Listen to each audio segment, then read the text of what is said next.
about you makes me feel like crazy, dumb and lazy about you. Makes me check out on my phone. Baby, something about you makes me feel like crazy, dumb and lazy about you. Makes me check out on my phone. Ring my phone again. It's you. It's 3 a.m. I think you feel this thing. You feel this thing, babe. Alright guys, how's it going? A few people have just been asking if I could just do like a little update on what's going on really. People want to see like how the bikes like gets rebuilt over the winter, so I thought I'd just give you a quick look around the bike at what stage it's at the moment.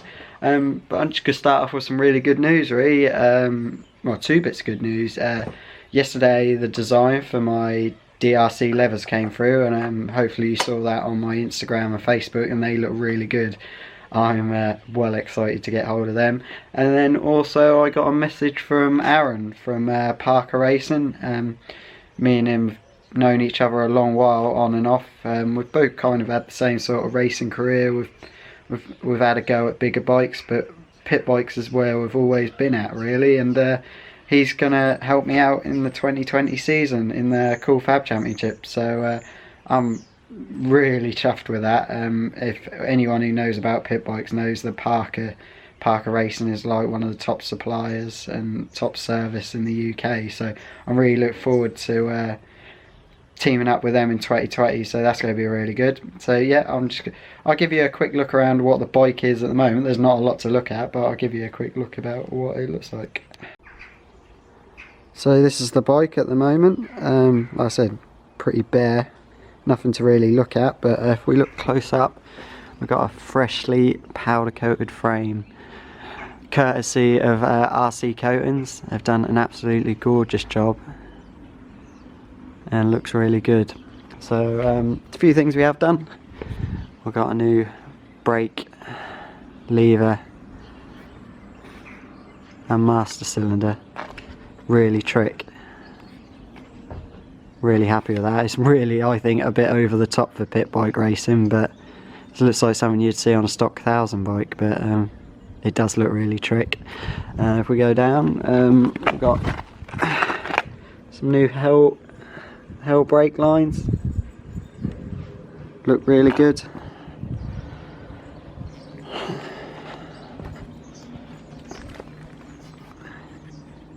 D&M suspension all back in. I only got that last year, as it was actually in Spain last year. My last one exploded and it was a bit of a pogo stick, so yeah, that's only a year old. Once again, new Hell brake lines on the rear as well, and going to go get them bled tomorrow at Flint's, the motorcycle shop that helps me out in Yarmouth. So yeah, that is really the bike at the moment. Nothing else much to say really. We're still waiting for the engine to come back from the rebuilders. So that is it at the moment. And here we've got some freshly powder coated wheels. Once again, courtesy of RC Coatings. I'm now going to take these to Caister car centre and go put the rubber on. The SS's ready for Spain, and put these bad boys on some fancy tyre valves, which make it a lot easier to get to, because they're sideways on. The straight ones, it's a bugger to get the tyre pressure gauge on, especially if you're in a rush last minute to get out on track. So get these fancy things on. Thought I'd just give you guys a quick look at my old frame, and the reason why we had to get a new one for this season. I'll just show you.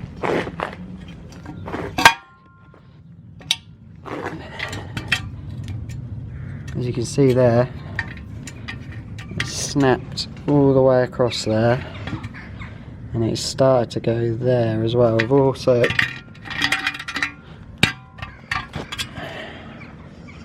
snapped off there an engine bracket, and the worst bit of all, where the swing arm goes through here,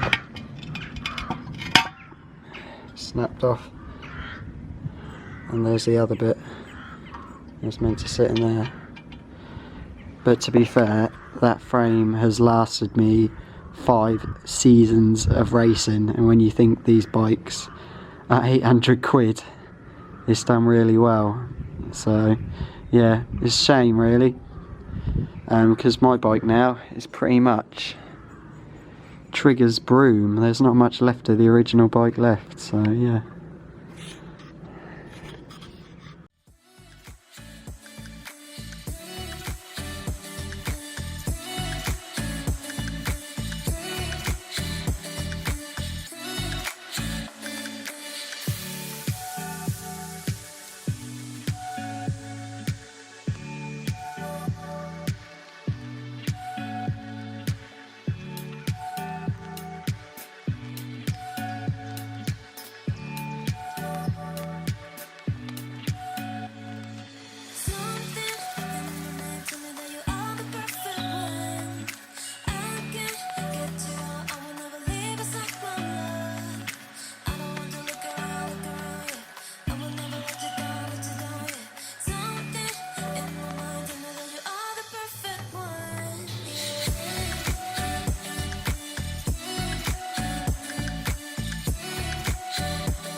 Alright guys, well that was just a small episode on what we're doing with the bike so far, just the start of the rebuild and just getting it ready for the 2020 season, and just a few bits of good news like with the RC levers and the Parker sponsorship, which is really good. I just thought I'd give you a quick look. That is the brake lever that I show you in the video. It's an Adelin brake lever. You're thinking from the video that it'd be really expensive, but it's not. One of these from William Berkin from the Senior Mini Motos at Fab will cost you 45 quid, so that is an unbelievable value right there, and you can get the matching clutch lever for £35, which I will be picking up later next month. Yeah, so just a few shout outs for this video. RC Coatings for doing for powder coating my frame, and that has come out really well. And we have got Caister Tyre Centre, who did just take all my tyres off, fit them and things like that whenever I'm needed. So the links for them guys are below, so go give them go check those guys out right below. And to end the last video for 2019, I'm just going to go show you a few of the highlights from the best race that I had in 2019, which was from Tattershall round 4, which was racing against the likes of BSB racer Brad Ray, former Motostar Championship Charlie Nesbitt, and now British Supersport rider, BMB champion Matthew Bolsover, and then last year's Cool Fab 140 Championship Harvey Claridge. So it was a great race for me to beat all those guys who all got amazing talents on a fair day where the track was dry, no breakdowns. It was just a real hard fought race, and I was really stoked to beat them guys. So yeah, just check out that video before you leave. Merry Christmas to you all, Happy New Year. We started the year with when I started vlogging at the start of the year, we started off with, I don't know, 30 followers, and now we're at just over 120. So I really appreciate that. So yeah, Merry Christmas, Happy New Year, and I'll see you all. Concerned with the race start, they look to the green flag, up it goes, a little bit of creeping, but we are underway. Here we go, into the first corner for the first time. Jamie King makes a great start. Second place for Harvey Claridge. Clearly that cardboard cutout fairings for him are working well with the aerodynamic devices, but Jamie King leads ahead of Harvey Claridge. Harvey Claridge, so with a lot of momentum and doesn't want to concede the position. Side by side for third and fourth, and right behind them, that's the number 86 rider Charlie Nesbitt, who wasn't on the grid yesterday, I don't believe, but he is in this one now. So is here and is looking to race. Brad Ray in 4th place, so pretty talented top 4, you must say, and Brad's going to be fired up after a few moments early on in the day, but they're all heading up towards the line for the first time out of 12 laps. It's going a long race, and Harvey Claridge isn't waiting around though, looking up the inside into turn number 1, attacking and defending all at the same time. 4 bikes astern, and it is of the year, but look, it's a championship leader. Jay King is still leading the way, but he's got Spud and Nesbitt all over the back. Charlie Nesbitt will be hoping to make a move, but across start first line, Will Howarth, Brad Ray, Harvey Claridge late on the brakes. Will be Brad Ray in the 3rd spot. Yes, will be pushing Claridge out of the way there. Claridge will not be happy with that one. That was a bit of an aggressive move, but that's Brad Ray up in the 3rd spot. We've got a change of lead very nearly from Charlie Nesbitt. Once again, he tried to make the move around the outside. Will he make it into turn number 4? Not quite. He's looking every way. Jay King, very good defensive ride, but it looks like Charlie Nesbitt, Brad Ray, Harvey Claridge will be making any move possible to make a move past the championship leader with any moment now. Jamie King stands the bike up, he just places it in the middle of the road, just holding him off. Brad Ray now right up the back of Charlie Nesbitt, clearly not happy with being behind them anymore. A little bit longer, it's Will Howarth with the fastest lap out of curiosity, but up the inside, and he's gone through. Charlie Nesbitt did send a very late move up the inside at turn number 9, although he may have overcooked it. Jamie King on the inside for turn 10, the final corner, leads over the line. Charlie Nesbitt under attack from Brad Ray under attack from Harvey Claridge. Harvey Claridge under attack from Will Howarth, and they've got another rider in this race they've got to get past, so it's all coming to a head through turns 2 and 3. Briefly now back to 3rd. It is absolutely nose to tail stuff here. You couldn't put anything between them, and Jay King is just soaking up the pressure. Charlie Nesbitt nearly sends another thing. He makes a bit of a mistake. He nearly lost it on the power. Brad Ray does not need asking twice. He is straight through like a rocket and is defending vigorously now. So side by side between 28 and 86. 28 is ahead, so into 2nd place. Charlie Nesbitt down to 3rd. Harvey Claridge is watching all this, learning. Go well, 4 and a 3rd laps to go now.